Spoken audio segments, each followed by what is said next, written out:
Doctor Jignesh Tapariya સામે મહિલા ઉમેદવારે લગાવ્યા છે ગંભીર આરોપ। ભરતી માટે ડોક્ટર જિગ્નેશ ટાપરિયાએ લાંચ માંગી હોવાનો મહિલા ઉમેદવારનો દાવો છે।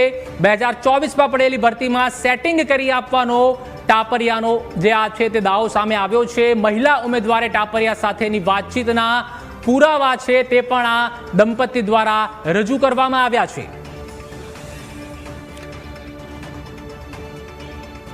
તો જે રીતે અત્યારે હાલમાં સમગ્ર ઓડિયો ક્લિપ છે તે પણ અમે આપને બતાવીશું, પરંતુ આ એ શખ્સ છે જે અત્યારે હાલમાં ધંધુકાની કેકાણી કોલેજમાં પ્રિન્સિપલના પદ ઉપર છે। અગાઉ તેઓ કચ્છ યુનિવર્સિટીમાં પણ અલગ અલગ હોદ્દા ઉપર ફરજ બજાવી ચૂક્યા છે। અમદાવાદની મહાત્મા ગાંધી લેબર ઇન્સ્ટિટ્યૂટમાં પણ તેઓ ફરજ બજાવી ચૂક્યા છે અને અલગ અલગ જિલ્લા તાલુકામાં તેઓ સંકળાયેલા છે।